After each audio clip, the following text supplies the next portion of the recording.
శ్రోతలకు నమస్కారం. క్రికెట్ నగరం పాడ్కాస్ట్ కు స్వాగతం, సుస్వాగతం. సో ఈ 3వ టెస్ట్ మ్యాచ్ గ్యాబాలో ఇండియా ఆస్ట్రేలియా మధ్య మనం వర్షం కారణంగా ఒక రిజల్ట్ చూడలేకపోయాం. అసలు ఇది ఒక పెద్ద రేర్ సంచలన ఈవెంట్ గా చెప్పుకోవాలి మనం ఈ సంవత్సరంలో. ఈ టెస్ట్ మ్యాచ్ కాకుండా మరొక టెస్ట్ మ్యాచ్ మాత్రమే 2024లో డ్రా అయింది, అది కూడా వర్షం వల్లనే. బట్ ఇది చివరి రోజు కూడా వర్షం పడి ఇక డ్రా తప్పితే ఇంకేం కాదనుకున్నా కానీ సడన్ గా ఆస్ట్రేలియా వాళ్ళు కొన్ని సర్ప్రైజింగ్ కంటే రిస్క్ టేకింగ్ స్ట్రాటజీస్ తీసుకోవడంతో ఏమన్నా జరుగుతుందో అనుకున్నాం, కానీ మళ్ళీ వర్షం వచ్చి అన్ని ప్లాన్లన్నీ చౌపట్ చేసి పడేసింది. సో రాజు, ఈ థర్డ్ టెస్ట్ మ్యాచ్ తర్వాత కూడా రెండు టీంలు 1-1 మీద ఉన్నాయి. మనం మాట్లాడుకున్నాం పోయిన పాడ్కాస్ట్ ఎపిసోడ్లో. ఈ గ్యాబా టెస్ట్ మ్యాచ్ నుంచి ఎట్లనో అట్లా డ్రాతో మనం బయటపడితే ఏమన్నా రెస్ట్ ఆఫ్ ద సిరీస్ లో చేయడానికి ఉంటుంది, లేదంటే చాలా కష్టం అనుకున్నాము. సో అన్నీ మనకి అనుకూలంగానే జరిగాయంటావా గ్యాబా టెస్ట్ మ్యాచ్ లో? అనుకూలంగా జరిగాయని నమ్మాలి. ఎందుకంటే మరి మనకి ఎప్పుడైతే ఆకాష్‌దీప్ గల్లీ ఫీల్డర్ పైనుంచి ఆ బౌండరీ కొట్టిన తర్వాత ఆ డ్రెస్సింగ్ రూమ్‌లో సెలబ్రేషన్స్ చూస్తే నిజమే, అంటే కొంతమంది దేనికి మనోళ్ళు ఇంత సెలబ్రేట్ చేసుకుంటున్నారు, అది ఫాలో అండ్ అవాయిడ్ చేస్తేనే ఇంత ఈ రేంజ్‌లో సెలబ్రేట్ చేసుకుంటున్నారు. In a way that's not a good sign అనే టైప్‌లో క్రిటిసిజం వినపడింది. Okay, all said and done, definitely India were not up to the mark. And captaincy విషయంలో కూడా చాలా విషయాలు మన ఇండియన్ ఫ్యాన్స్‌కి అండ్ పర్టిక్యులర్‌గా రోహిత్ శర్మ క్యాప్టెన్సీ గురించి కొంచెం ఎక్కువ క్రిటిసిజం అయితే కనపడుతుంది. మన బ్యాటింగ్ డిపార్ట్మెంట్ గురించి ఆల్రెడీ మనం మాట్లాడుకున్నాం. సిరీస్ ముందు కూడా మాట్లాడుకున్నాం, like about Rohit and Virat. కానీ ఈ పర్టిక్యులర్ టెస్ట్ మ్యాచ్‌లో మనకి అంటే ఎప్పుడైతే ఫాలో అండ్ అవాయిడ్ చేసామో అప్పుడు definitely it's obvious that it is going to B a draw. And also one more thing ఏంటంటే, మనం ఆల్రెడీ లాస్ట్ ఎపిసోడ్‌లో చెప్పుకున్నాం. వచ్చే 2 టెస్ట్ మ్యాచ్‌లు వచ్చి ఒకటొచ్చేసి మెల్బోర్న్‌లో అండ్ ఇంకొకటి వచ్చేసి సిడ్నీలో. So definitely we have a very good record in both Melbourne and Sydney. And very good record in the sense uh 2 tracks మన స్టైల్ ఆఫ్ క్రికెట్‌కి కొంచెం సూట్ అవుతాయి. అంటే whoever is willing to like grind it out, they will have lots of runs to score. And ఇంకా ప్రామినెంట్‌గా చెప్పుకోవాలంటే బౌలర్స్‌కి ఇప్పుడు Perth, Adelaide and గ్యాబాలో దొరికినంత సహకారం ఖచ్చితంగా మెల్బర్న్ అండ్ సిడ్నీలో దొరకదు. Definitely maybe with the new ball first couple of days కొంచెం maybe ఏదైనా moisture ఉంటే కొంచెం ఫస్ట్ 1 ఆర్ 2 సెషన్స్‌లో కొంచెం బాల్ మూవ్ అయ్యే ఛాన్సెస్ ఉంటాయి కానీ, బట్ తర్వాత definitely it will go all flat, especially Sydney. So ఇది మనకి మన ఇండియాకి in a way it's an advantage అని చెప్పుకోవాలి.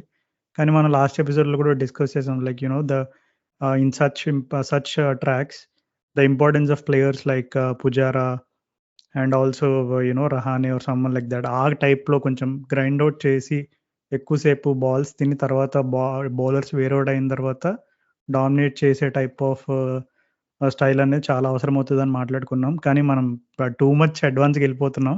బట్ అట్లీస్ట్ ఒక విధంగా చెప్పాలంటే బ్రిస్బేన్ టెస్ట్ ఒక విధంగా ఆ వెదర్ అనేది మనకి మంచి బ్లెస్సింగ్ ఇన్ డిస్‌గైజ్‌గా చెప్పుకోవాలి. సో ఐ థింక్ మన వాళ్ళ పెర్ఫార్మెన్స్ గురించి కంటే ఇంకా నాకు తెలిసి దానికంటే హాట్ టాపిక్ రెయిన్ పర్ఫార్మెన్స్ అంటావా? రెయిన్ పర్ఫార్మెన్స్ దానికంటే అంటే వర్షం అక్కడ గ్యాబాలో, మరి వర్షం వల్ల అక్కడ ఎంత వాతావరణం చల్లబడిందో తెలియదు కానీ ఇండియన్ డ్రెస్సింగ్ రూమ్‌లో అయితే వాతావరణం వేడెక్కింది. మరి దానికి మూలకారకుడు మన carrom ball specialist Ravichandran Ashwin అని చెప్పుకోవచ్చు. సో ఎప్పుడైతే ఈ న్యూస్ అనేది నువ్వు అసలు ఎక్కడి నుంచి ఫాలో అయ్యావు, ఎక్కడ చూసావు, చూసిన తర్వాత what was your first reaction? నేను అప్పుడు స్కూల్లో ఉన్నాను. సడన్ గా నాకు అభిషేక్ మెసేజ్ చేశాడు, మన మన అత్యంత ఆత్మీయకరమైన లిసనర్ మనకి. సో తనే యాష్ రిటైరింగ్ అంట కదా అన్నాడు. అంటే నేను అదేంటి రిటైర్ అవ్వడం ఏంటి, ఏం మాట్లాడుతున్నా తమ్ముడు అనుకున్నాను. నేను చూస్తే యాక్చువల్లీ అప్పటికే అనౌన్స్మెంట్ కూడా వచ్చేసింది. సో నేనైతే షాక్ అయిపోయా. ఈ సిరీస్ మధ్యలో రిటైర్మెంట్లు అవుతాయని అయితే నేను అనుకోలేదు. సిరీస్ తర్వాత అవుతాయి అనేది అందరికీ కొంచెం వరకు అర్థమవుతుండే. బట్ ఇట్లా మధ్యలో సడన్ గా ఒక టెస్ట్ మ్యాచ్ అయిపోగానే ఇంకో 2 టెస్ట్ మ్యాచ్లు ఉన్నాయి, and that to from Ashwin, and especially Melbourne and Sydney కొంచెం స్పిన్నర్స్కి హెల్ప్ అవ్వచ్చు అనే ఛాన్సెస్ ఉండే. సో అయినా కానీ సడన్ గా తన అట్లా డిసిషన్ తీసుకోవడానికి వెనకాల ఏమున్నాయా కారణాలు అనుకుంటే, రోహిత్ శర్మ ప్రిటీ క్లియర్ గా చెప్పాడు ప్రెస్ కాన్ఫరెన్స్ లో కూడా. ఇది యాక్చువల్గా ఫస్ట్ టెస్ట్ మ్యాచ్ ఎండింగ్ లోనే అనుకుంటుండే అశ్విన్, నేనే వచ్చి ఏదో ఒకటి చేసి ఆపాను, అడ్లైట్ టెస్ట్ మ్యాచ్ ఆడు, అప్పుడే వెళ్ళొద్దు అది ఇది అని, మొత్తం సిరీస్ వరకు ఉండు అని చెప్పాను. ఇప్పుడు కూడా నేను బ్రిస్బేన్ తర్వాత కూడా ఉండమని చెప్పాను. ఎందుకంటే మెల్బర్న్లో సిడ్నీలో చెప్పలేం, కండిషన్స్ చూడాలి కదా ఫస్ట్. పిచ్ కండిషన్స్ చూడకుండా నువ్వు ఆడతావా ఆడలేమో 100% చెప్పలేము. బట్ ఒకవేళ కండిషన్స్ స్పిన్కి అనుకూలంగా లేకపోతే తన అవసరం టీంకి ఉండదనే ఇండికేషన్ అయితే టీమ్ మేనేజ్మెంట్ ఇచ్చినట్టు క్లియర్గా ఉండే. ఇట్లా తను మరి వాజ్ ఇట్ ఈగో ఆర్ అంటే ఇక తనకు అర్థమైపోయిందా, ఓకే తనకంటే ప్రిఫర్డ్ ఆప్షన్ ఇక్కడ వాషింగ్టన్ సుందర్ ఉన్నాడు అనేది. అండ్ ఈ సుందర్ విషయం గురించి మాట్లాడుతుంటే యాక్చువల్లీ ఫస్ట్ స్టార్టింగ్ లో ఒక ఇంట్రెస్టింగ్ పరిణామం అయింది. నీకు ముందు రోజు మనం ప్రివ్యూలు అన్ని వేరే వాటి జర్నలిస్ట్ అందరు మాట్లాడుతున్నప్పుడు అందరూ ఒకటే మాట్లాడుతుండే, Ashwin is going to play tomorrow, Ashwin ఆడబోతున్నాడు రేపు, పిచ్ని చూసుకున్నాడు, రన్నప్ మార్క్ చేసుకుంటున్నాడు అది ఇది అని. And first test in Perth అనే టైప్ లో న్యూస్ వచ్చింది కదా. ఆడమ్ కాలిన్స్ పర్సనల్లీ అశ్విన్ అడిగాడంట అక్కడ, ఏంటి మన పర్త్ లో అక్కడ కనిపించినప్పుడు ఏంది యాష్ రేపు ఆడుతున్నావు అంటే ఆఫ్ కోర్స్ ఆడుతున్నా అన్నట్టు ఆన్సర్ చేసేట. సో అట్లా కాన్ఫిడెంట్ గా ఉన్నప్పుడు మరి పొద్దున్న నిద్రలేచేటప్పటికి సడన్ గా అక్కడ తన తమ్ముడు వాషింగ్టన్ సుందర్ పేరు ఉండడం was not good, it did not seem good. అంటే టీంలో కమ్యూనికేషన్ సరిగ్గా లేదని క్లియర్ గా ఏర్పడింది ఆ విషయం అయితే. బట్ అయినా కానీ ఇక నాకు తెలుసు అది ఇక రోహిత్ ఆగా ఏదో తప్పు జరిగిపోయింది, ఏదో ఇక నేను వస్తాను కదా అడ్లైట్ టెస్ట్ మ్యాచ్కి అయితే ఉండాల్సిందే అని చెప్పి ఆపాడు.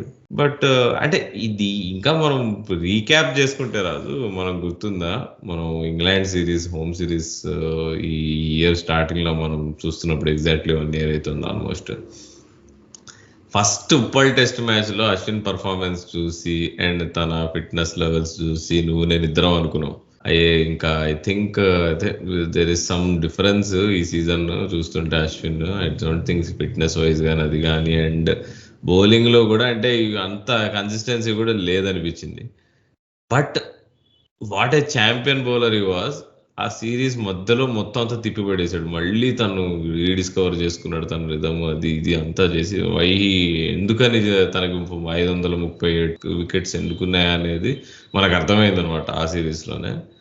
బట్ మళ్ళీ ఈ ఫర్దర్ డౌన్ ద ఇయర్ మళ్ళీ తర్వాత ఇప్పుడు న్యూజిలాండ్ సిరీస్ లో అంటే నాట్ ఇట్ ఈస్ బెస్ట్ అని మనమే అనుకున్నాము. సో ఐ థింక్ అశ్విన్ కి ఈ లాస్ట్ 1 year లో there were indications, I think end is near అని. ఇంకొకసారి నీకు న్యూజిలాండ్ టెస్ట్ సిరీస్ లో నీకు సుందర్ అంత మంచిగా బౌలింగ్ వేసి, అరే తనలానే ఉంటాడు కానీ నీకు సన్నగా పొడుగ్గా ఉంటాడు. So it is like okay maybe నా తర్వాత ఇంకో బౌలర్ ఆల్రెడీ రెడీ ఉన్నాడు, ఇంకా తను కొంచెం బెటర్ బ్యాట్స్మెన్ గా టీం నమ్ముతోంది. అండ్ ఈ ఆస్ట్రేలియా సిరీస్ లో కూడా తనకు ఫస్ట్ టెస్ట్ మ్యాచ్ నన్ను బదులు తన్నే ఆడిచ్చారు.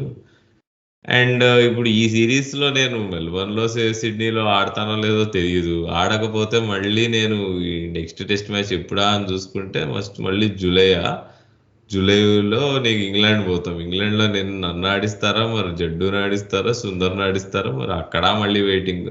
38 ఏళ్ళు వచ్చినాయి, ఇంకెందుకు అన్నట్టు తను అసలు. I think everybody understood. ఇప్పుడు రోహిత్ కూడా అంటుంటే it's very personal call, we have to respect that, especially ఇంత ఛాంపియన్ క్రికెటర్ అయితే అని చెప్పాడు. అండ్ ఈవెన్ మనం తప్పు పట్టలేము అశ్విన్ని తను ఈ స్టేజ్ ఆఫ్ హిస్ కెరియర్ లో తను చేసిన పని. బట్ స్టిల్ అంటే వెరీ డిసాటిస్ఫైడ్ గా ఉన్నాను, ఎందుకంటే ఒక గ్రేట్ బౌలర్ రిటైర్ అవుతున్నప్పుడు probably India's best spinner along with Kumble, మళ్ళీ ఇంత పెద్ద వికెట్ హాల్ ఉన్న ఒక స్పిన్నర్ ను మనం చూడగలుగుతాం లేదా అని డౌట్ నాకు. ఎందుకంటే టెస్ట్ క్రికెట్ ఎటువైపు వెళ్తుందో, ఎంత తక్కువ టెస్ట్ క్రికెట్ ఆడుతున్నామో, ఫ్యూచర్ లో ఇంకో బౌలర్ ని చూస్తామో మనం 500 వికెట్లు తీసే బౌలర్ అనేది చాలా పెద్ద డౌట్ గా నిలుస్తుంది ఇప్పుడు మనకి. అంటే ఒక ఫేర్వెల్ టెస్ట్ మ్యాచ్ లేకపోయా అని. Farewell test match definitely. I mean మనం పర్టికులర్ గా మన ఇండియాలో మనం క్రికెటర్స్ ని ట్రీట్ చేసే విధంగాని వాళ్ళతో ఉండే టైప్ ఆఫ్ ఎమోషనల్ అటాచ్మెంట్ ఇవన్నీ కన్సిడర్ చేసుకుంటే డెఫినెట్లీ.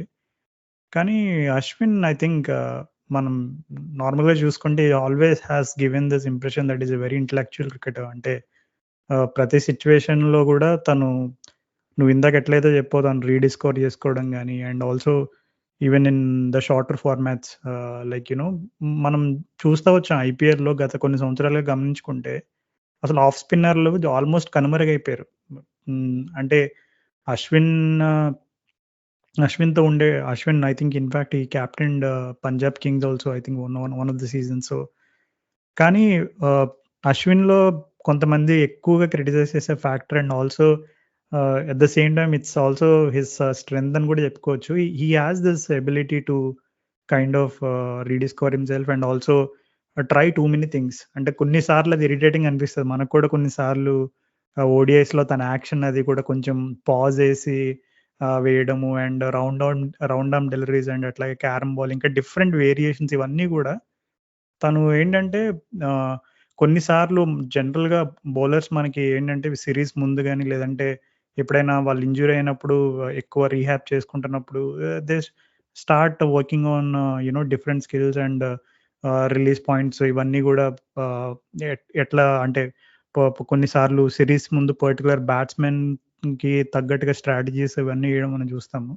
కానీ Ashwin I think he is someone who always did it during the game. అంటే గేమ్ జరుగుతున్నప్పుడే తను he used to experiment and he used to kind of find out new things about his bowling. So, అది అశ్విన్ గూడా చాలా సార్లు తను చెప్పాడు ఇంటర్వ్యూస్‌లో కూడా.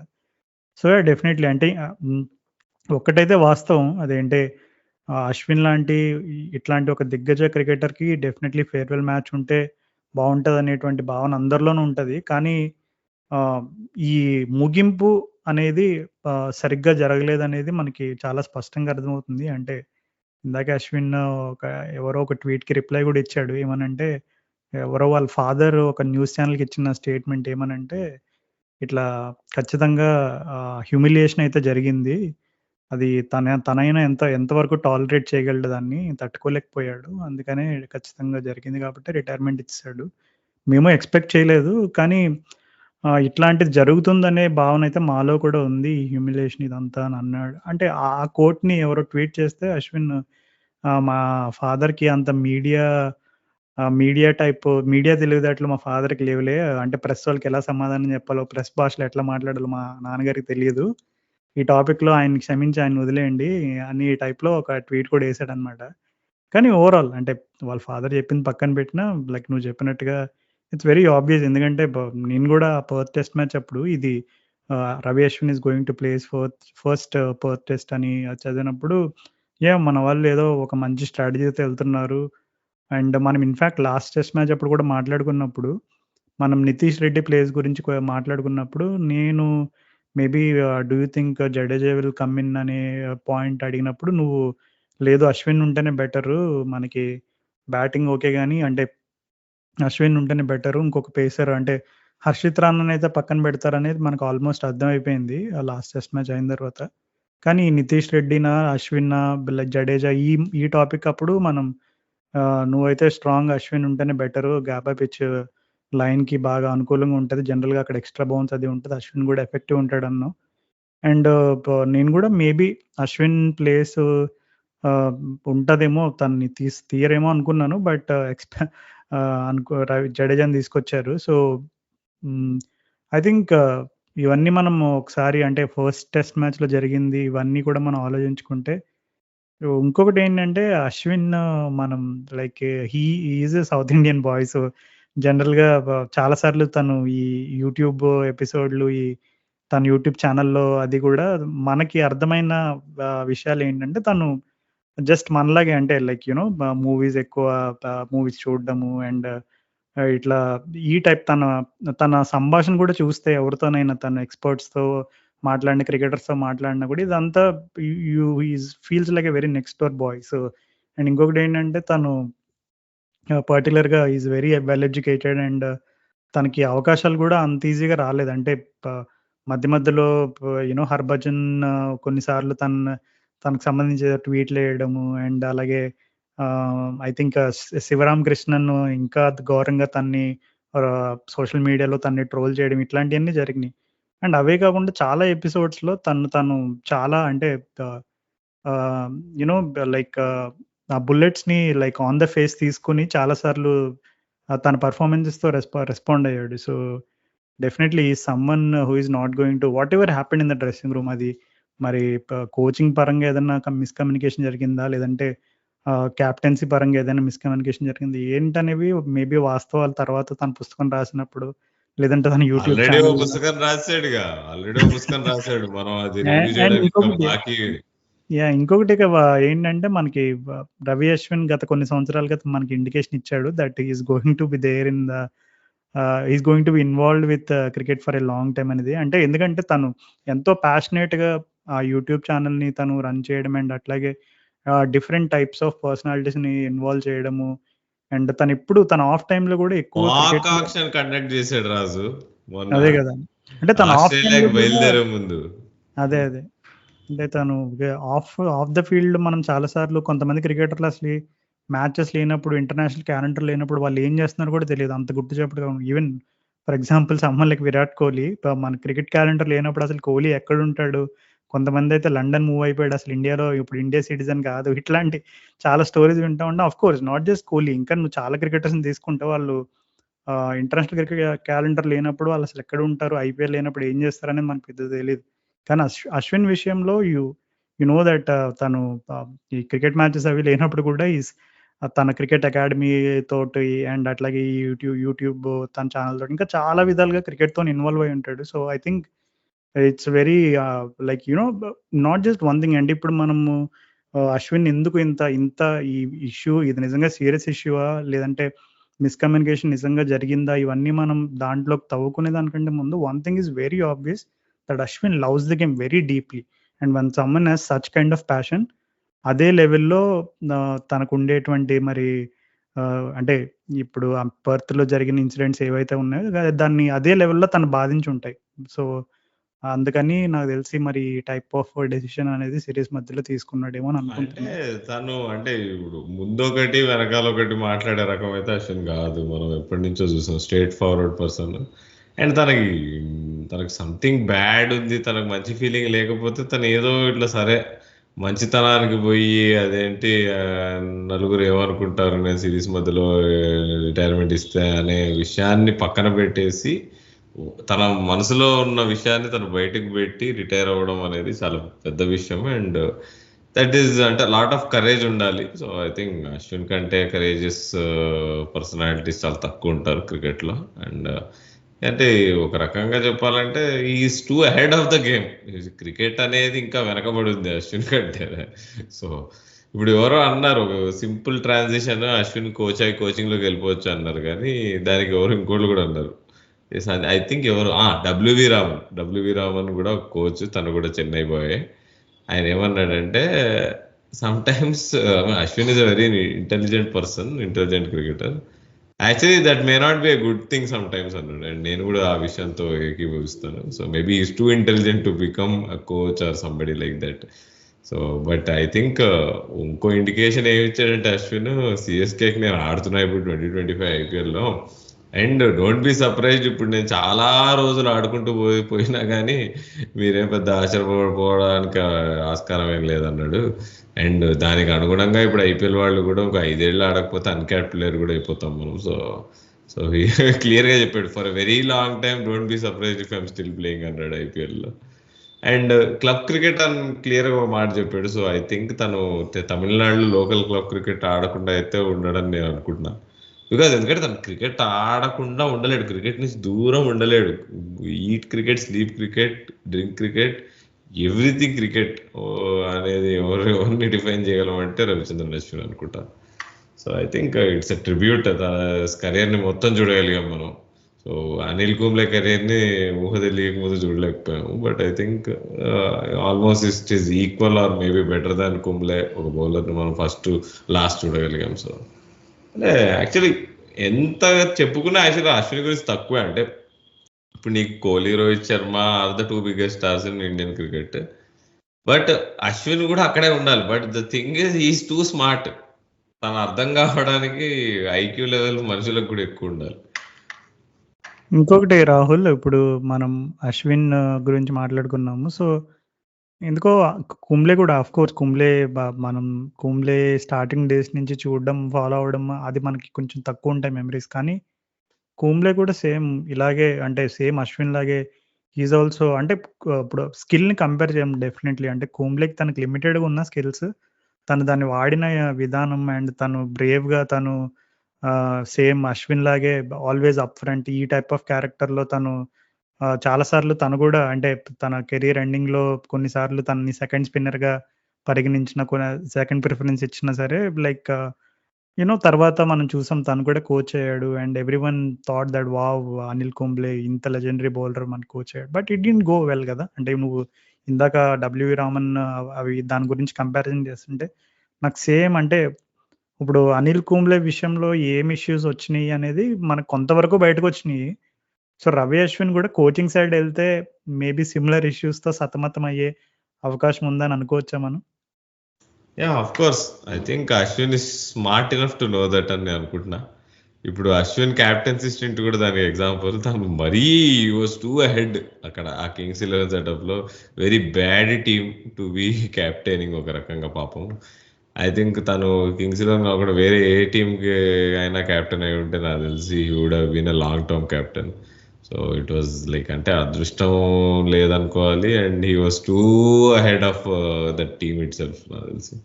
సో అది ఓకే. మనం ఈ అశ్విన్ గురించి మేబీ నాకు తెలిసి తన పుస్తకం ఐ హ్యావ్ ది స్ట్రీట్స్ తన ఆటోబయోగ్రఫీ తను ఇంటర్నేషనల్ క్రికెట్ ఆడకముందు వరకు తన జర్నీ ఉంటుంది దాంట్లో. సో అది మనం చదివి ఒక రోజు మనం అది ఐ థింక్ రివ్యూ ఎపిసోడ్ చేయాలి దాన్ని. ఒక బుక్ రివ్యూ చేసి చాలా రోజులైంది. సో ఇక మనం క్రికెట్ గురించి మాట్లాడదాం. ద BGT2 సిరీస్ గురించి. ఆల్రెడీ ఏది అయిపోయిందేమో ఇంకా చెప్పడానికి ఏముంది ఆ మూడో టెస్ట్ గురించి అనుకున్నాను. అంటే నీకు ఇప్పుడు నితీష్ జడ్డు ఆడడం అంటే కరెక్ట్ అంటావా? ఇది అంత ఎక్కువ బ్యాటింగ్ అయిపోయిందా? బౌలింగ్ మనం అంటే తక్కువ ఉన్నట్టు అనిపించింది కదా. అంటే మరి మనకున్న బ్యాకప్ ఆప్షన్స్ కూడా కన్సిడర్ చేసుకుంటే అసలు నిజంగా పోనీ ఎవరున్నారు? ఓకే. నితీష్‌ను పోనీ జడేజాని పక్కన పెట్టి ఓకే. జడేజా ప్లేస్‌లో కంటే సుందర్ రావచ్చు. నితీష్‌ని పక్కన పెడితే ఇప్పుడు మొన్న అభిషేక్ కూడా నాతో ఈ పాయింట్ డిస్కస్ చేస్తున్నప్పుడు ఒక విషయం రైజ్ చేసాడు. ఏంటంటే ఎప్పుడైతే మనకి ఇట్లా 3 సీమర్స్ అలా ఉంటారో ఆటోమేటిక్‌గా someone is going to be under used కదా! అంటే 3 ఆర్ 4 సో, ఇప్పుడు బుమ్రా టాప్ ఫార్మ్‌లో ఉన్నాడు. సో, బుమ్రాతో పాటు సిరాజ్ కూడా కొంచెం చూపిస్తున్నాడు. ఓకే. నేను గూడా మ్యాచ్ విన్నింగ్ స్పెల్స్ చేయగలను అని కన్సిస్టెన్సీ చూపిస్తున్నాడు. He has always proven himself. But ఇప్పుడు కన్సిస్టెన్సీ కనపడుతుంది మనకు సిరాజ్‌లో. సో, మనకు 2 మెయిన్ బౌలర్స్ ఉన్నారు. సో, ఇట్లాంటి ప్లేస్‌లో ఇప్పుడు నీకు ప్రైమ్ బౌలర్ ఒక్కడే ఉన్నాడనుకో, అప్పుడు ఖచ్చితంగా నువ్వు ఇంకొక ఆప్షన్ ఎక్స్‌ట్రా బ్యాకప్ పేసర్‌ని పెట్టుకొని ఓకే. మనకి బుమ్రాతో పాటు ఈ ముగ్గురిలో ఏదో ఒక వేరియేషన్ అంటే కొంతమంది సీమ్ ఇప్పుడు షమి ఎలా అయితే సీమ్ స్పెషలిస్టో అట్లాగా ఒక్కొక్కళ్ళ దగ్గర ఒక్కొక్క స్పెషాలిటీ ఉంటే ఒకళ్ళతో hit the deck bowler type ఇట్లా పెట్టుకుంటే ఏదో కొన్ని మ్యాచెస్‌లో అలాంటివి వర్కౌట్ అవుతాయి. కానీ ఇక్కడ మనకి ఇద్దరున్నారు ఇప్పుడు. Siraj and Bumrah both are doing well. So, అట్లాంటప్పుడు you just need someone to complement them and at the same time you need a quality spinner. So, నాకెందుకో అంటే నితీష్ ప్లేస్‌నైతే ప్రస్తుతానికి అంటే ఇప్పుడు తను బ్రిస్బేన్‌లో తన పాత్ర చాలా చిన్నది. కానీ ఒక్క విషయంలో ఎందుకు మెచ్చుకోవాలంటే I think he played some 60 odd balls. So, మన విహారీ అన్న ఎలా అయితే అప్పుడు అంతకుముందు ఆస్ట్రేలియా వచ్చినప్పుడు ఐ థింక్ మెల్బర్న్‌లోనే ఎక్కడో ఓపెనింగ్ పంపించినప్పుడు కూడా సేమ్ ఇలాగే న్యూ బాల్‌ని నెగేట్ చేయడంలో చాలా కీలక పాత్ర వహించాడు. సో, సేమ్ అంటే ఇప్పుడు నితీష్ కూడా ఇప్పుడు మనం ఆ ఫాలో ఆన్ అవాయిడ్ చేయగలిగామంటే దాంట్లో నితీష్ పాత్ర కూడా కొంచెం ఎక్కువ పోర్షనే ఉందని జెప్పుకోవాలి. ఎందుకంటే మన టాప్ బ్యాటర్స్ అందరూ చేతులెత్తేస్తే అక్కడ తర్వాత ఓకే. ఆఫ్‌కోర్స్ ఆ టెయిల్ ఎండర్‌లో కొంచెం ఆకాశ్‌దీప్ మెరుపు ఇన్నింగ్స్ ఇవన్నీ చెప్పుకోవచ్చు. బుమ్రా 6 ఇవన్నీ గూడా. And one thing that is really impressive is KL Rahul. Salute కొట్టాలి నిజంగా. ఎందుకంటే తన మీదున్నటువంటి క్రిటిసిజంకి తన ఎన్నో ఏళ్లుగా ఇంత టాలెంట్ ఉండి కన్వర్ట్ చేసుకోలేకపోతున్నాడనే ఒక ట్యాగ్ లైన్‌ని నాకు తెలిసి ఈ సీరీస్‌లో తను స్లోగా నిశ్శబ్దంగా ఆ టైప్ ఆఫ్ క్రిటిసిజంని చెరిపేస్తున్నాడు తన పెర్ఫార్మన్సెస్‌తో అనుకోవచ్చా? ఇది మామూలే కదా. మనకు సర్ప్రైజ్ ఉండొద్దు. కేఎల్ ఇంత బాగా ఆడినప్పుడు మనం ఆశ్చర్యపోవద్దు. సడన్ గా కొంచెం ఏంటి కేఎల్లేనా లేకపోతే ఏదో లోకల్ క్లబ్ క్రికెటరా అన్నట్టు అవుట్ అయినప్పుడు కూడా మనం ఆశ్చర్యపోవద్దు. బట్ ఆల్ థింగ్స్ సెడ్, ఈ సిరీస్ లో నన్ను అడిగితే best batsmen is KL Rahul. అంటే ఇప్పుడు అందరూ ట్రావిస్ హెడ్ అక్కడ అన్ని రన్లు కొడుతుంటే ఏం మాట్లాడుతున్నావు అనొచ్చు. ఓకే, ట్రావిస్ హెడ్ ఒక రకం అయితే, ఐ థింక్ కేఎల్ ఆడినంత క్వాలిటీ బౌలింగ్ ఏ బ్యాట్స్మెన్ ఆడాల్సిన అవసరం రాలేదు. Barring maybe Bumrah opening spell ఆడుతున్న ఆస్ట్రేలియన్ ఓపెనర్స్.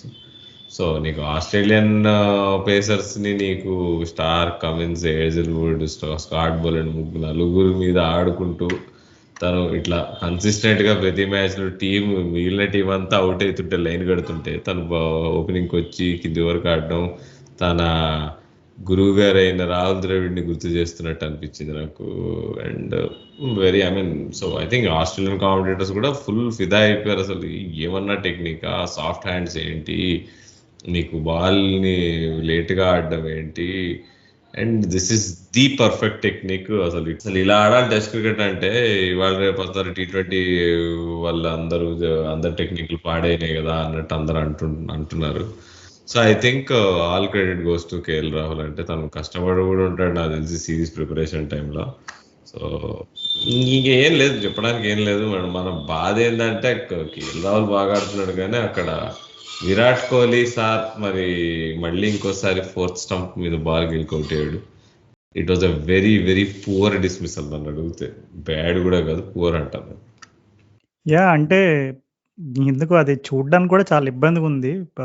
ఎందుకంటే the standards that Kohli has set as an international cricketer are way too high, and the way he's getting dismissed is something that doesn't really match his class. అసలు నిజంగా చెప్పాలంటే ఇప్పుడు okay, మనం చాలా మంది సచిన్ టెండూల్కర్ ఎప్పుడే ఒకసారి సిడ్నీలో తను ఆడిన ఇన్నింగ్స్ ఏదో ఆఫ్ సైడ్ ఎలా అయితే తను నియంత్రించుకున్నాడో ఆ కవర్ డ్రైవ్ ఆడకుండా, కోహ్లీ కూడా అలా ట్రై చేయొచ్చు కదా అది ఇదని ఇలా కంపారిజన్స్ తీసుకొస్తున్నారు. See what ever it is, it's అంటే నీకు ఎలా అంటే ఇప్పుడు బేసిక్గా ఎనీ ఫార్మాట్ ఇప్పుడు టెయిల్ రన్నర్స్ వచ్చినప్పుడు జనరల్‌గా పేసర్స్ అందరూ గూడా అంటే ఇప్పుడు ఈ టెస్ట్ క్రికెట్‌లో అంటే అట్‌లీస్ట్ నంబర్ 10, నంబర్ 11లో కూడా కొంచెం ఏబుల్ బ్యాటర్స్ ఉంటారు. అంటే ఏబుల్ అంటే కొంచెం బాల్‌ని ఆపుకోవడము, ఒక 2, 3 ఫోర్‌లు కొట్టే నార్మల్‌గా మనకి వైట్ బాల్ క్రికెట్‌లో అంటే ఇంకా వన్‌డేలు, టీ20ల్లో ఏంటంటే టెయిల్ రన్నర్స్ రాగానే బౌలర్స్‌కి అర్థమైపోద్ది. అంటే కొన్నిసార్లు ఆల్రెడీ వాళ్ళతో ఆడిన అనుభవంతోటో లేదంటే జనరల్‌గా టెయిల్ రన్నర్స్‌కి ఓకే, వికెట్స్‌ని టార్గెట్ చేస్తారు ఫస్ట్. వికెట్స్ టార్గెట్ చేస్తున్నప్పుడు వాళ్ళు కొంచెం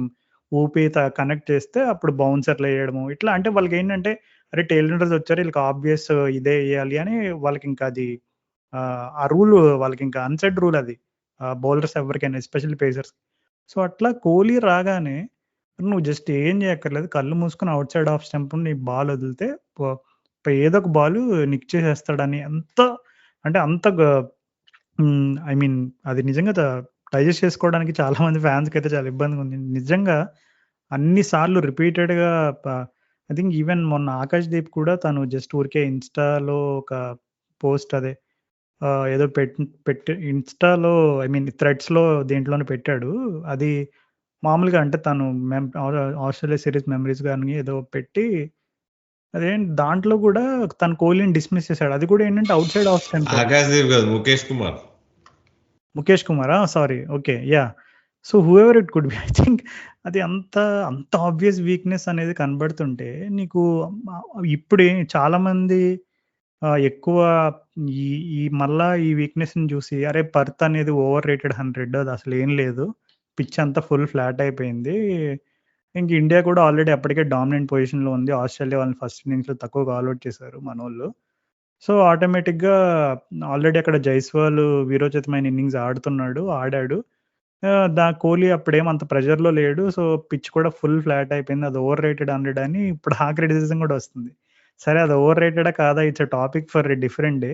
బట్ కోహ్లీ ఇలా ఔట్ అవుతే మాత్రం it's definitely not a good sign. And మనం we have to also address the another elephant in the room which is Rohit Sharma. And not just his batting, his captaincy మీద కూడా చాలా విమర్శలు వినపడుతున్నాయి, కనబడుతున్నాయి. తన ఫీల్డ్ సెట్టింగ్స్ అవ్వచ్చు, ఇంకా తను the way is managing the pacers ఇవన్నీ కూడా కొంచెం ఏమో మేనేజింగ్ ద పేసర్స్ ఇప్పుడు ఒకటే అంట. ఈ టీమ్ ఇప్పుడు captain is as good as his bowlers అంటారు చాలా మటుకు. నీకు ఒకవేళ షమి ఆడుతుంటే అసలు ఈ నితీష్ రెడ్డి టాపిక్ లో ఇప్పుడు మనకి ఎందుకని ఈ విషయం అంటే, ఆ బుమ్రా తర్వాత నెక్స్ట్ బౌలర్ ఎవరు ఉన్నారంటే Siraj is not at the level of Shami. నీకు బుమ్రా, షమి, సిరాజ్ ముగ్గురు ఉంటే సాలిడ్ 3-man పేస్ అటాక్. నీకు అప్పుడు ఫోర్త్ సీమర్ గా నీకు నితీష్ ఉంటే ఇట్స్ ఫైన్. బట్ నీకు బుమ్రాతో సిరాజ్ ఉండి, సిరాజ్ తర్వాత నువ్వు ఒక హర్షిత్ రాణా, ఆకాష్ దీప్, ఇన్ఎక్స్పీరియన్స్డ్ బౌలర్స్ ఉండి, వాళ్ళతో పాటు ఒక బ్యాటింగ్ కోసం తీసుకున్న ఒక ఆల్రౌండర్ అన్నట్టుగా ఉంటేనే ఇక్కడ ఇబ్బంది మనకి. ఇప్పుడు చూసుకుంటే ఇప్పుడు నితీష్ అక్కడ ఒకటే అరాకొరా వికెట్స్ వస్తున్నాయి, కానీ తను బౌలింగ్ వేస్తున్నప్పుడు ఆస్ట్రేలియన్ బ్యాట్స్మెన్ ఈజీగా సింగిల్స్ స్ట్రైక్ రొటేట్ చేస్తున్నారు. ప్రెషర్ ఏమి ఉండట్లే వాళ్ళ మీద. అదే అందుకని మనకి main front line bowlers super duper అయితే నీకు నితీష్ ఆడొచ్చు. నీకు వాళ్ళే నీకు ఇంకొక ఇన్ఎక్స్పీరియన్స్ ఉన్నప్పుడు ఎలా చెప్పు. అసలు బుమ్రాకైతే యాడ్స్ ఆఫ్ రాజు, అసలు ఒంటి చేత్తో నడిపిస్తున్న టీంని. నీకు సిరాజ్ నుంచి మనం కన్సిస్టెన్సీ అంతగానో ఎక్స్పెక్ట్ చేయలేము నన్ను అడిగితే. మనం ఇట్ ఈస్ నాట్ ఫెయిర్ కూడా. తన ఉన్న అబిలిటీస్కి తను హీల్ ఆల్వేస్ పర్ఫార్మ్. అటాకింగ్గా బౌలింగ్ వేస్తాడు, ఏదో ట్రై చేస్తూ ఉంటాడు. వర్కౌట్ అయితే వర్కౌట్ కాదు, రిధమ్ ఉంటే వికెట్లు పడితే లేదంటే లేదు. బట్ నీకు Shami is far more consistent, far more venomous. So ఇప్పుడు జస్ట్ ఇమాజిన్ నీకు బుమ్రా, షమీ, ఇషాంత్ శర్మ ఉంటే నీకు ఎంత సూపర్ బౌలింగ్ ఉండేదో. అందుకే 2018 సిరీస్లో మనం వీళ్ళు ముగ్గురు మంచిగా ఫిట్గా ఉండి ఆడారు కాబట్టి మనం అప్పుడు ఇంకా పెద్ద బ్యాటింగ్ లైనప్తో దిగాము. అప్పుడు విహారీ ఆడుతుండే, నీకు పంత ఆడుతుండే అప్పుడు. చాలా పెద్ద బ్యాటింగ్ లైనప్ అది. ఇక్కడ ప్రాబ్లం వచ్చేసి అదే, నీకు షమీ మరి ఆడతాడా నెక్స్ట్ 2 మ్యాచెస్? అసలు మళ్ళీ అడ్రస్సే లేడు. షమీ వస్తున్నాడు, ఆస్ట్రేలియా ఫ్లైట్ ఎక్కుతున్నాడు అన్నారు.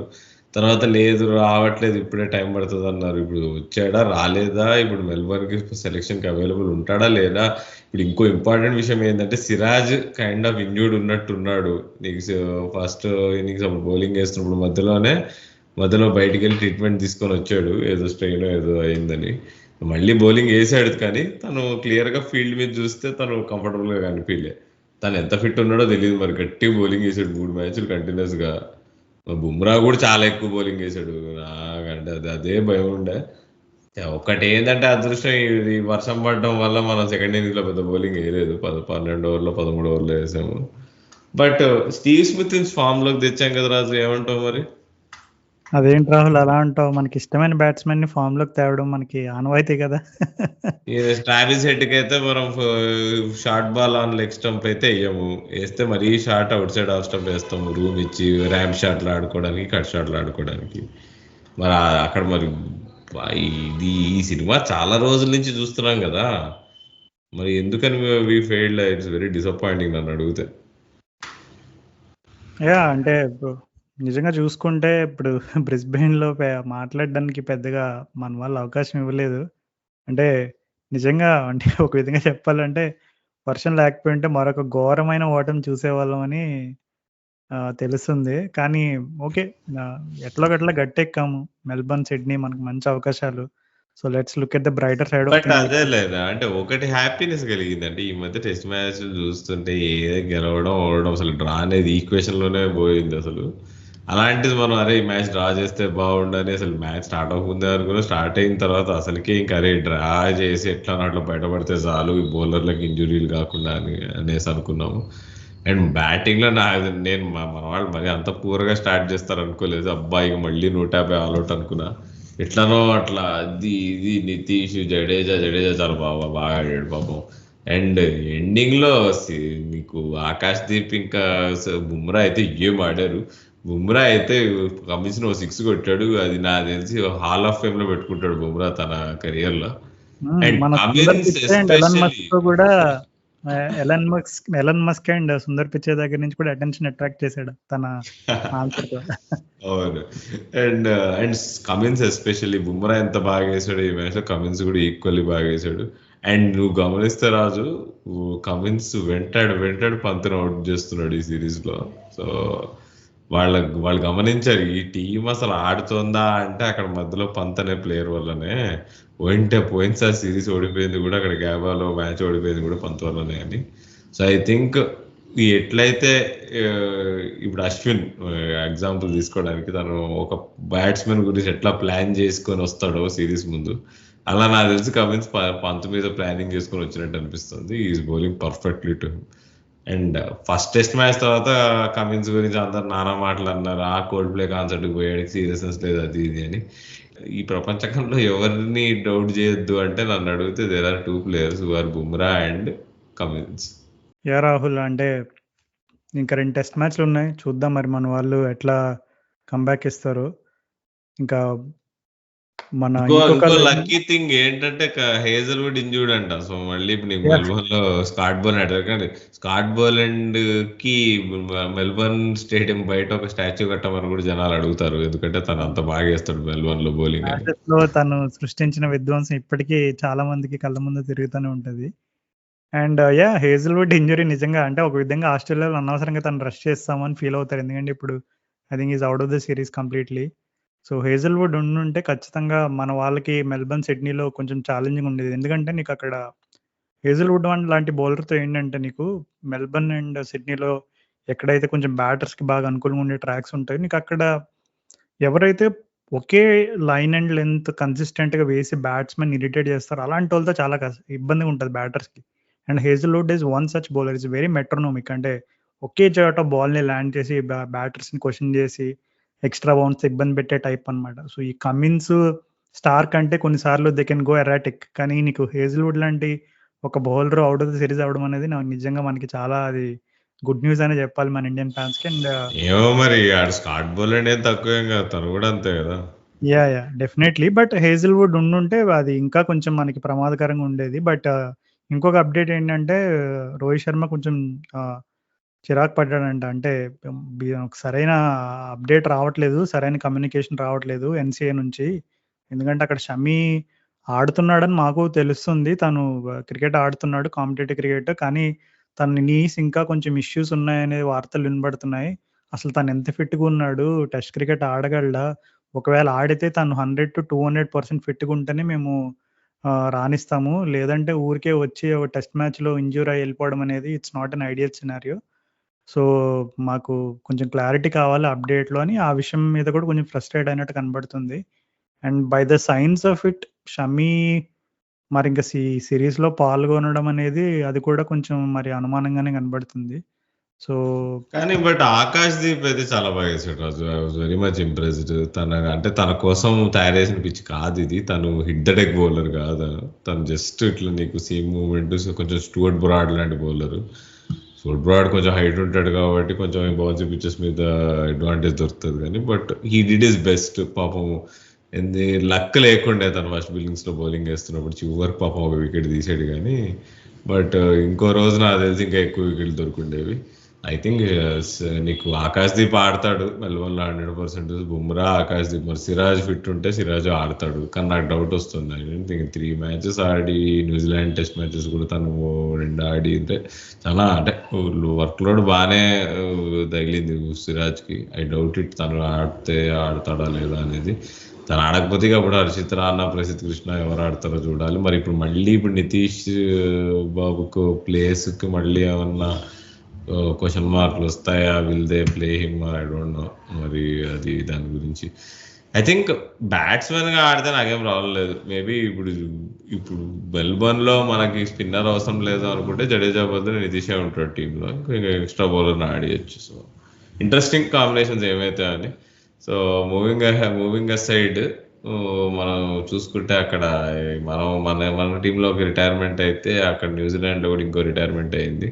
సో టిమ్ సౌదీ నీకు 2008 నుంచి ఆడి చివరికి ఇప్పుడు రిటైర్ అయ్యాడు. So that great New Zealand bowling lineup కంప్లీట్గా ఇప్పుడు స్మాష్ అయిపోయిందని చెప్పుకోవచ్చు.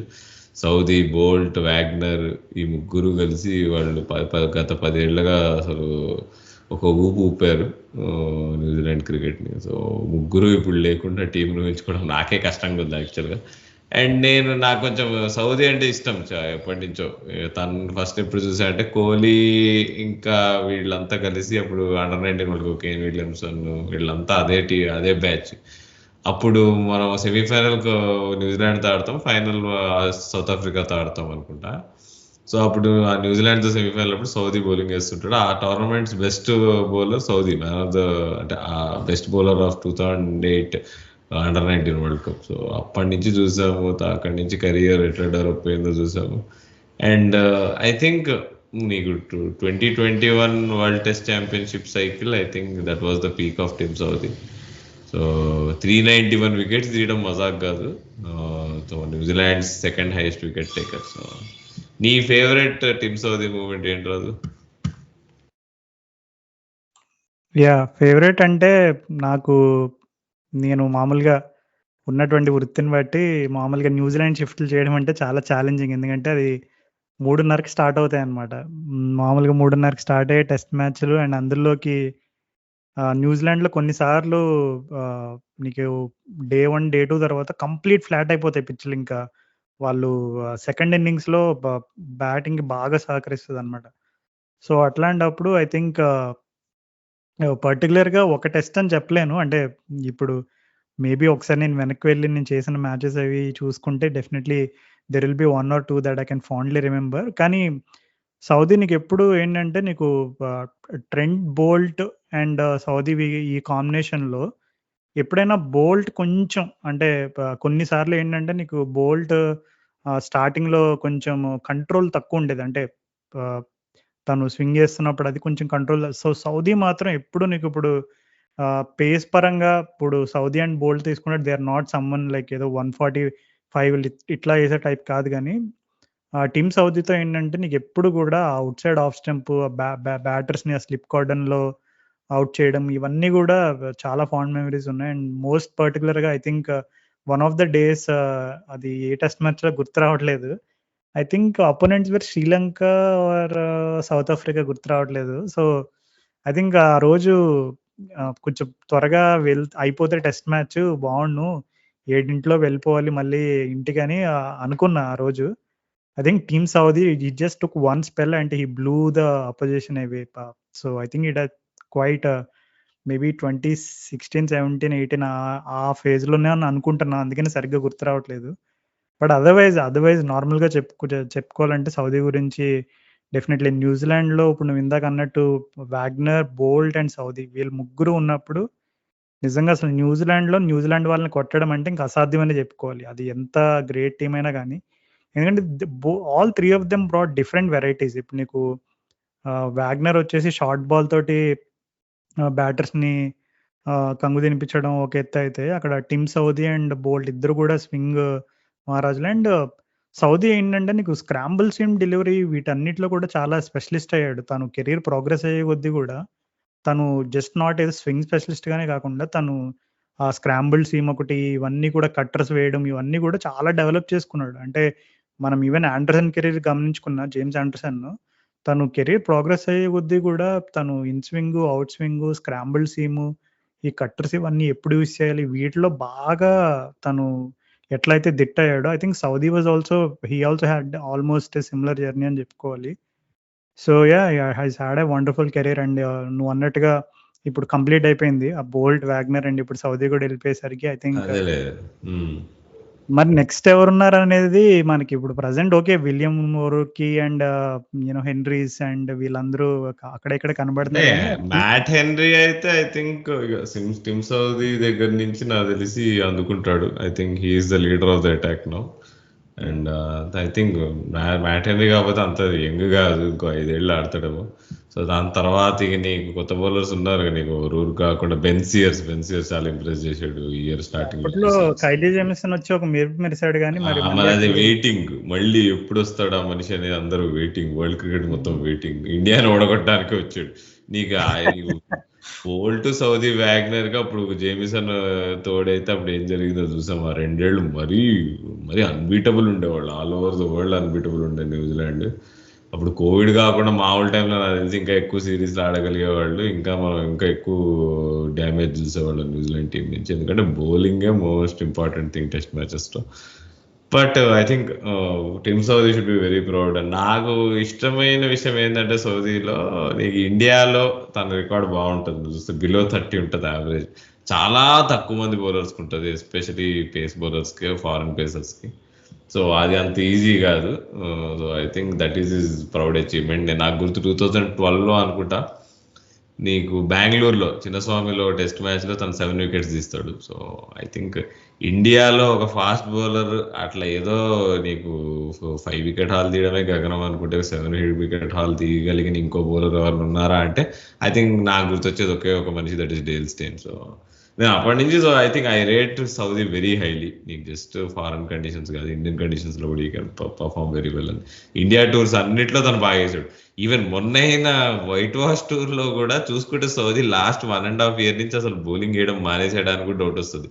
ఏదో బాల్ వేస్తున్నాడు కానీ అక్కడ వికెట్లు ఏం దొరకట్లే. I think safe to say 1.5 year నుంచి తను 130 కూడా గట్టిగా స్పీడ్ వేయలేకపోతున్నాడు. ఎవ్రీబడి న్యూ కెరీర్ అయిపోతుందని. బట్ అయినా కానీ నీకు ఇండియా సిరీస్ వచ్చేటప్పటికి మన దగ్గర నీకు పిచ్చెస్ ఏం పెద్దగా సూటబుల్ లేకపోయినా బెంగళూరు ఫస్ట్ ఇన్నింగ్స్ పిచ్ తర్వాత తను సిరీస్ మొత్తంలో ఇంపార్టెంట్ వికెట్స్ తీస్తూనే ఉండే. రోహిత్ శర్మ వికెట్లు 2 సార్లు తీసాడు. సో అట్లా ఐ థింక్ హీస్ అంటే నాకంటే personally I admire such cricketers అంటే అంటే కొంచెం అండర్ రేటెడ్ అనలేము అండ్ అనొచ్చా అంటే okay, May not B, but I think there was something about him admirable. Yeah నాకు అంటే 2011లో అప్పుడు ఇంజనీరింగ్ రోజుల్లో బాగా ఫాలో అవుతున్న టైంలో కూడా I think team Saudi picked up some 2015 world cup లో ఇంగ్లాండ్ తో అక్కడ వెలింగ్టన్ లో మ్యాచ్ లో 7 వికెట్స్ తీస్తాడు వన్ డే మ్యాచ్ లో. సో ఐ థింక్ చాలా హైలైట్స్ ఉంటాయి సౌదీ కెరీర్ లో. 6 అయితే ఇక చెప్పక్కర్లేదు. 6 అంటే నేను షాక్ అయినా. ఐ థింక్ ఏ ఇయర్ లో గుర్తులేదు. సడన్ గా ఈ కామెంటేటర్సే ఐ థింక్ న్యూజిలాండ్ లో స్కై కామెంటేటర్స్ వాళ్ళే ఈ టాపిక్ తెచ్చారు. ఎప్పుడో అసలు అంటే ఈ స్టాట్ పెట్టారనమాట గ్రాఫిక్స్. ఇట్లా టెస్ట్ క్రికెట్ లో అత్యధిక 6లు కొట్టిన వాళ్ళలో అప్పట్లో థర్డ్ లోను 4th లోను ఉన్నాడు. ఎవరి మధ్యలో దిగ్గజాల మధ్యలో షేవాగ్, డివిలియర్స్. నేను అసలు స్టన్ అయ్యాను. వామ్మో, ఇప్పుడు ఏంటి సేవాగ్ కంటే ఎక్కువ 6లు కొట్టాడు సౌదీ. ఇప్పుడు సేవాగ్ అదే కదా, సచిన్ ని సేవాగ్ దాటేశాడు. తనకంటే ఎదురుగా ఎవరున్నారు అంటే బెన్ స్టోక్స్, బ్రెండన్ మెకలం జస్ట్ లో కొన్ని 6లు ఎక్కువ కొట్టాడు తనకంటే. అంతే, 3rd or 4th ఫినిష్ చేశాడు సౌదీ. నీకు తను జస్ట్ కింద ప్రతి మ్యాచ్ లో బ్యాటింగ్ చేసేది 3-4 బాల్ అయినా కానీ ఒక 6 అయినా కొట్టిపోతాడు అనమాట. సో అట్లా సో మన ఈ ఇంగ్లాండ్ సిరీస్ లో ఫేర్వెల్ సిరీస్ లో అదంటే ఒక్క 6 ఒక 2 6లు కొట్టుంటే 100 6లు అయ్యేవి. కానీ కుదరలేదు పాపం. ఫస్ట్ ఇన్నింగ్స్ లో కొట్టాడు పాపం, 3 6లు కొట్టాడు, తను పేరు నిలబెట్టుకున్నాడు. సో అది అంటే ఇది ఎందుకని మాట్లాడుకుంటున్నాం అంటే ఇంతసేపు బికాస్ ఆ ఒక బౌలింగ్ అటాక్ మొత్తం ఇక నీకు నామర్పాలు లేకుండా వెళ్ళిపోయింది. నీకు బోల్ట్, సౌదీ, వ్యాగ్నర్. బోల్ట్ ఇంకా వ్యాగ్నర్ కి అయితే ఫేర్వెల్ టెస్ట్ మ్యాచ్ లేవు. బోల్ట్ అయితే సడన్ గా ఇక నేను టెస్ట్ మ్యాచ్లు ఆడను, నేను సెంట్రల్ కాంట్రాక్ట్ సైన్ చేయను అని చెప్పేసి తప్పుకున్నాడు. వ్యాగ్నర్ ఏమో పాపం ఫేర్వెల్ టెస్ట్ మ్యాచ్ లేకుండా పక్కకు తప్పుకోవాల్సి వచ్చింది. ఇంకా కానీ Saudi I think leader of the attack. I think he deserved to get a farewell test match. So అంటే ఇంత డిసప్పాయింటింగ్ ఉన్నా కానీ లాస్ట్ 1.5 year పాపం తన యావరేజ్ కూడా 30 దాటింది రాజు పాపం. సో అదొక చెడ్డ విషయం ఏంటంటే ఈ last 1 year once your past your prime తొందరగా రిటైర్ కాకపోతే I think that is one of the examples. మన అశ్విన్కి అట్లాంటి ఒక ఫేర్వెల్ టెస్ట్ మ్యాచ్ లేకపోయిందా నాకు చాలా బాధ అనిపించింది. సౌదీని ఎంత మంచిగా వాళ్ళు సాగనంపారో చూసిన తర్వాత I think somehow something went wrong. We could not do that with Ashwin. So ఈ రోజు ఐసీసీ నుంచి ఒక అప్డేట్ అయితే వచ్చింది. మనం మొన్నటి వరకు కూడా మన వాళ్ళు పాకిస్తాన్ వెళ్ళము ససేమిరా అని పట్టుబట్టారు. అండ్ పాకిస్తాన్ సైడ్ నుంచి కూడా కొన్ని అక్కడ బోర్డు నుంచి కూడా కొన్ని వివిధ రియాక్షన్లు చూసాం మనం. కానీ ఇప్పుడు వచ్చిన లేటెస్ట్ అప్డేట్ ఏంటంటే ఇప్పటి నుంచి ఇండియా హోస్ట్ చేసే ఈవెంట్ అయినా లేదంటే పాకిస్తాన్ హోస్ట్ చేసే ఈవెంట్ అయినా, ఐసీసీ ఈవెంట్స్ కానీ ఏదైనా సరే, ఇండియా పాకిస్తాన్ మ్యాచెస్కి మాత్రం న్యూట్రల్ వెన్యూసే ఖరారు చేశారు. అంటే ఇప్పుడు ఫర్ ఎగ్జాంపుల్ ఇండియాలో హోస్ట్ చేస్తే కనుక అంటే ఏ కంట్రీ ఇప్పుడు ఇండియాలో హోస్ట్ చేస్తే ఇండియా వాళ్ళు బీసీసీఐ వాళ్ళు ఒక ప్రపోజల్ పెట్టాలి, మేము ఇక్కడ ఇండియా పాకిస్తాన్ మ్యాచ్ ఇక్కడ హోస్ట్ చేస్తామని. అది ఐసీసీ వాళ్ళు అప్రూవ్ చేస్తే అక్కడ and same go applies for Pakistan. అంటే నెక్స్ట్ 4-5 years వరకు కూడా ఇదే సైకిల్. అంటే ఇండియాలో హోస్ట్ చేసిన, పాకిస్తాన్లో హోస్ట్ చేసిన ఇండియా పాకిస్తాన్ మ్యాచ్లు మాత్రం న్యూట్రల్ వెన్యూస్లోనే జరుగుతాయి. అది ఆ న్యూట్రల్ వెన్యూ ఎక్కడ అనేది డిసైడ్ చేసుకునే హక్కు మాత్రం ఎవరైతే హోస్ట్ చేస్తున్నారో ఆ హోస్ట్ క్రికెట్ బోర్డ్‌కి ఆ అధికారం ఉంటదని జెప్పి తేల్చేశారు. So, interesting times. ఎందుకంటే చాలా గందరగోళం జరిగింది దీని గురించి. ఛాంపియన్స్ ట్రోఫీ ఎక్కడ ఆడతారు? ఇండియా వెళ్తదా? ఇండియా వెళ్ళకపోతే పాకిస్తాను ఆహ్, ఏంటి పరిస్థితి అని చాలా క్వెషన్స్ వచ్చినియి. సో, ఐ థింక్ దానికి ఒక చిన్న క్లారిటీ అయితే దొరికింది మన వాళ్ళకి. ఎందుకంటే చూస్తా ఉంటే ఎంతో టైం లేదు. ఒక నెల, నెలన్నర గడిస్తే మరలా ఛాంపియన్స్ ట్రోఫీ వచ్చేసేలా ఉంది. సో, ప ఈ ఎపిసోడ్‌కి కథ సమాప్తమైతే నేను కబడ్డీ గురించి ఒక కొన్ని నిమిషాలు మాట్లాడాలనుకుంటున్నా. మరి క్రికెట్ గురించి ముచ్చట్లేమన్నా మిగిలున్నాయా నీ దగ్గర? లేదు. చాలా మాట్లాడేసాం. ఓకే. సో, ఒక 5, 10 నిమిషాలు మన క్రికెట్ నగరం ఫాలో అయ్యే వాళ్ళు కొంతమంది కబడ్డీని కూడా దగ్గరుండి ఫాలో అవుతున్నారని గమనించాను. సో, వాళ్ళ కోసం అంటే మేమెప్పుడు ఈ క్రికెట్ నగరంలో కబడ్డీ గురించి అంత ఎక్కువగా డిస్కస్ చేసిన దాఖలాలైతే లేవు. కానీ ఫాలో అయ్యే వాళ్ళ కోసం అంటే నేను కూడా దాన్ని దగ్గరుండి ఫాలో అవుతున్నాను కొన్ని సంవత్సరాలుగా. సో, మీకోసం ఇది. సో, వన్ థింగ్ ఏంటంటే మన తెలుగు టైటన్స్ టీమ్ మీ అందరికీ బాగా తెలిసిందే. మన వాళ్ళు ఐ థింక్ ఒక 5, 6 సంవత్సరాల నుండి గూడా మనకి చేదు జ్ఞాపకాలే మిగులుస్తున్నారు. I think third or fourth సీజన్‌లోనే ఎప్పుడో మనం ప్లే ఆఫ్స్‌కి వెళ్ళినట్టున్నాం. దాని తర్వాత చూసుకుంటే ప్రతి సీజను ఘోర పరాభవాలనమాట. అంటే ఎంత ఘోరం అంటే ఇంకసలు తెలుగు టైటన్స్ అంటే లాస్ట్ బాటము లేదంటే బాటమ్ 2 ఇంక ఇది తప్ప ఇంక వాళ్ళు దేనికి పనికిరాని అనే టైప్ ఒక ముద్ర పడిపోయింది. కానీ ఈ సీజన్ ఇప్పుడు చూసుకుంటుంటే మనం ప్లే ఆఫ్స్‌కి ఆల్‌మోస్ట్ మిస్ అయిపోయినట్టే. వీళ్ళింకా వెళ్ళనట్టేలే వాస్తవంగా మాట్లాడుకోవాలంటే. కానీ ఈ సీజన్ ఆ ముద్రనైతే చెరిపేయగలిగారు మన వాళ్ళు. అంటే ఎప్పుడు వుడెన్ స్పూన్ వారియర్స్ లాగుండేటువంటి ఒక తెలుగు టైటన్స్ టీము ఈసారి ఆల్‌మోస్ట్ సెమీస్ స్పాట్‌ని ఒక్కటి 2 మ్యాచ్‌లు కొంచెం అటు ఇటు అయ్యి ఆహ్, ఒక్క మ్యాచే జస్ట్ 1, 2 గూడా గాదు. సో, కొంచెం అంత టైట్‌గా మన వాళ్ళు ఆడారు. అండ్ సెమీఫైనల్ స్పాట్‌ని జస్ట్ కొంచెంలో మిస్ అయ్యారు. సో, అది నిజంగా ఒక విధంగా చెప్పాలంటే ఇట్స్ ఎ గుడ్ సైన్. అంటే నేను రీసెంట్‌గా తెలుగు టైటన్స్ సీఈఓ ఆయన ఇంటర్వ్యూ గూడా చూసాను. ఎందుకంటే ఆయన గూడా ఏం జెప్పారంటే ఫస్ట్ ఆఫ్ ఆల్ ఈ ముద్రనైతే చెరిపేయాలి. తెలుగు టైటన్స్ వాళ్ళు ఎప్పుడు జూసినా ఆఖరిలోనే ఉంటారు అది ఇది అని జెప్పి. సో, నేను ఇన్ని ఇయర్స్‌గా తెలుగు టైటన్స్ నుంచి గమనిస్తున్నాను. అండ్ నేను గూడా చిన్నప్పుడు స్కూల్‌లో అది కొంచెం జోనల్ లెవెల్ అది కాంపిటీటివ్ కబడ్డీ ఆడాను గాబట్టి నాకు గేమ్‌తో బాగా ఎక్కువ ప్యాషన్‌తో చూస్తా ఉంటాను ఈ గేమ్‌ని. సో, నాకనిపించిన విషయం ఏంటంటే ప మేబీ నెక్స్ట్ సీజన్ నుంచైనా ఎప్పుడైనా కబడ్డీలో ఈ పీకేఎల్ అనేది చాలా లాంగ్ సీజన్. అంటే ఇట్స్ జస్ట్ నాట్ ఏదో ఒక నెల, నెలన్నరలో అయిపోయేది కాదు. ఆల్‌మోస్ట్ 3.5, 4 నెలలు నడుస్తది ఈ పీకేఎల్ అనేది. అండ్ చాలా మ్యాచెస్ ఉంటాయి. సో, నాకు తెలిసి మన వాళ్ళు గత కొన్ని సంవత్సరాలుగా ఎక్కువగా రైడర్స్ పైనే ఎక్కువ ఫోకస్ చేసి, ఒక స్టార్ రైడర్‌ని తీసుకొచ్చేస్తే కప్పు కొట్టేస్తామనేది అది అపోహ అనేది తేలిపోయింది. సీజన్‌గా మనకదే తెలుస్తుంది. ఎందుకంటే ఎవరైతే ఒక టాప్ రైడరో, ఎవరైతే బాగా హైలైట్ అవుతాడో ఆ రైడర్‌ని ఏదోలాగా ఆక్షన్‌లో ఎక్కువ డబ్బులిచ్చేసి పట్టుకొచ్చేయడం. అంటే ఇప్పుడు రాహుల్ చౌదరి వాళ్ళ రోజులంటే వేరు. ఓకే. అయిపోయింది. రాహుల్ చౌదరి టైం అయిపోయింది. తర్వాత సిద్ధార్థ్ దేశాయ్ అని ఒక రైడర్‌ని పట్టుకొచ్చారు. తను గూడా ఐ థింక్ 1 ఆర్ 2 సీజన్స్‌లో is been found out. And ఇప్పుడు పవన్ షెరావత్‌ని పట్టుకొచ్చారు. ఓకే. లాస్ట్ ఇయర్ అంటే అప్పుడు ఇంజ్యూరీ అయింది. అది ఇప్పుడు ఈ సీజన్‌లో కూడా ఇంజ్యూరీ వల్ల తను కొన్ని గేమ్స్ ఆడలేదు. ఒక విధంగా చెప్పాలంటే వాస్తవంగా మాట్లాడుకుంటే Pawan Sehrawat maybe really star raider and India player గూడా. కానీ తను తను లేనప్పుడే మన వాళ్ళు బాగా ఆడారనే ఫీలింగ్ నాకైతే వచ్చింది. ఎందుకంటే కబడ్డీ అనేది as much as it is about skill. It is also about టాక్టికల్‌గా ఇప్పుడు ఎందుకు మనం హర్యానా స్టీలర్స్ లాంటి ఒక టీమ్‌ని చూసుకుంటే, అక్కడ వాళ్ళ టీమ్‌లో పెద్ద స్టార్ రైడర్స్ ఎవరు ఉండరు. ఇవి చూసుకుంటే శివంగ్ బతారే అండ్ నవీన్ ఇద్దరే రైడర్స్ ఉంటారు. కానీ నవీన్ చూసుకుంటే తనేమంత పవర్‌ఫుల్ అథ్లెటిక్ రైడర్ ఏం గాదు. కానీ తను చాలా స్మార్ట్ కబడ్డీ ఆడతాడు. నీకు ప్రతి మ్యాచ్‌లో 10 పాయింట్లు, 15 పాయింట్లు అలా తీసుకురాడు గానీ, తన టీమ్ నీడ్స్‌ని బట్టి ఎట్లా రైడ్ చేయాలి అది I think the these are the kind of players. ఇట్లాంటి ఒక ఇద్దరు, ముగ్గురు players. I think Vijay Malik is one such player. ఇప్పుడు తెలుగు టైటన్స్ మన వాళ్ళు అనుకోవచ్చు. అరే! పవన్ షెరావత్ ఈ సీజన్ కొంచెం బాగా ఆడడం వల్ల మనం ఏదో టాప్ 7లోనో, 8లోనో ఉన్నామని అనుకోవచ్చు కానీ, but I will tell you the reason it is Vijay Malik. Vijay Malik లాంటి ఒక స్మార్ట్ ప్లేయర్ ఉండడం వల్ల మన వాళ్ళు టాప్‌లో ఉన్నారు. అంటే కనీసం సెమీఫైనల్‌కెళ్తామనే ఆశలైనా మనకి కలిగినియి. సో, ఇట్లాగా నెక్స్ట్ సీజన్ నుంచి గూడా one thing I have also noticed is ఇప్పుడు రైడర్స్‌లో గూడా తీసుకోవాలంటే స్కౌటింగ్ జరగాలి. అండ్ ఎక్కడెక్కడ టాలెంట్స్ ఉన్నాయో గుర్తించి వాళ్ళకి అవకాశాలివ్వాలి. ఓకే. వాళ్ళు తెలుగోళ్ళైనా, నాన్ తెలుగోళ్ళైనా ఇవన్నీ it's a discussion for some other time. కానీ ఈ లోవర్ బాడీ ఈ స్ట్రెంగ్త్ అనేది కోర్ లోయర్ బాడీ ఇది ఎక్కువ ఎవరైతే స్ట్రెంగ్త్ ఉందో వాళ్ళని గమనించి వాళ్ళని కొంచెం ఐడెంటిఫై చేసి వాళ్ళని బ్యాక్ చేయడం మంచిదనేది అంటే ఎస్పెషల్లీ రైడర్స్ డిపార్ట్మెంట్లో. ఎందుకంటే ఇప్పుడు ఈ సీజన్లో ఎవరు టాప్ రైడర్ అని చూస్తే Devank is also one of the I think తను జైపూర్ పింక్ ప్యాంథర్స్కి I think some 2 seasons back ఎప్పుడో తను ఆడాడు. అక్కడ పెద్దగా అవకాశాలు రాలేదు.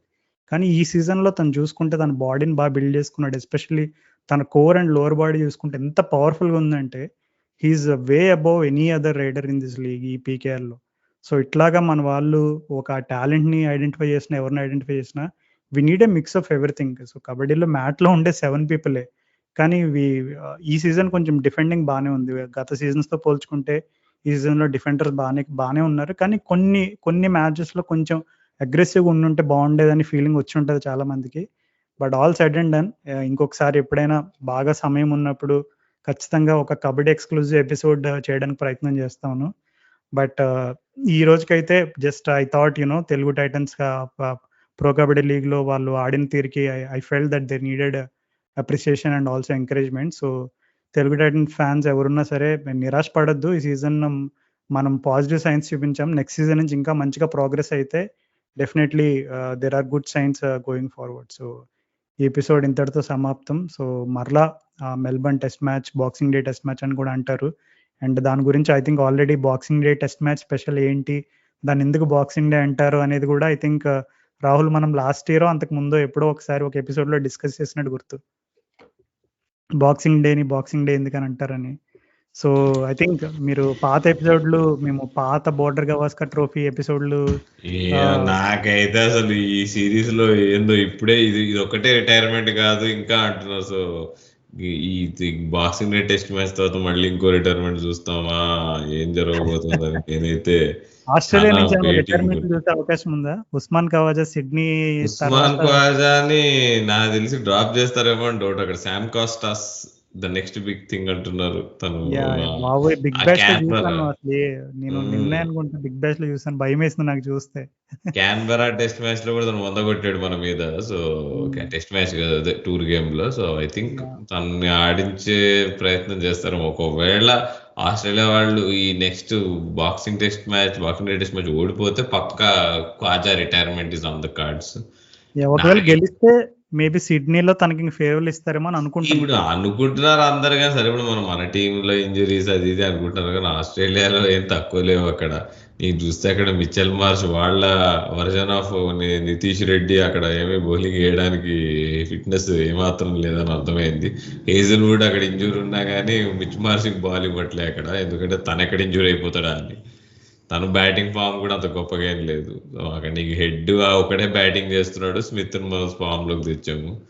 నీకు ఓకే లబిషేన్ ఒక ఇన్నింగ్స్ అట్లా ఇట్లా ఆడాడు. అండ్ అదంటే మిక్స్వీని కష్టపడి ఈజ్ డూయింగ్ హిస్ జాబ్. కానీ అక్కడ డిపెండబుల్ బ్యాట్స్మెన్ లేరు, మన దగ్గర కూడా డిపెండబుల్ బ్యాట్స్మెన్లు కూడా కరువు అయ్యారు అక్కడ, కేఎల్ రాహుల్ తప్పితే. సో నన్ను అడిగితే ఈవెన్ అంటావు రాజు సిరీస్. స్టిల్ ఇంజురీస్ రెండు టీంలలో అటు ఇటు ఇంజురీస్ ఉన్నాయి, ఇటు బ్యాట్స్మెన్ అవుట్ ఆఫ్ ఫామ్ ఉన్నారు, ఇద్దరు ప్లేయర్లు ముసలాళ్ళు అయిపోతున్నారు. దానికంటే ఇంకొక కీలకమైన విషయం, ఇప్పుడు వచ్చే 2 టెస్ట్ మ్యాచ్ల్లో కూడా రోహిత్ శర్మ అండ్ కోహ్లీ ఇదే రకమైనటువంటి పేలవమైన ఫామ్ కొనసాగించి కోహ్లీ సేమ్ అదే అవుట్ సైడ్ ఆఫ్ స్టంప్కి అవుట్ అయితే అండ్ రోహిత్ శర్మ కూడా కొంచెం ఇలాగే డిజాస్ట్రస్గా పర్ఫామ్ చేస్తే వాళ్ళిద్దరిలో ఎవరో ఒకరు రిటైర్మెంట్ ఇచ్చేసే అవకాశం ఉంటుందని అనుకోవచ్చా? Definitely on the cards. నాకు తెలిసి వరల్డ్ టెస్ట్ ఛాంపియన్షిప్ ఫైనల్ మనం క్వాలిఫై కాకపోతే మాత్రం I think we're going to see another fire fuelled press conference చాలా జరగబోతుంది. సో అయితే జైస్వాల్స్ గిల్స్ వాళ్ళ టైం మొదలైందంటావు?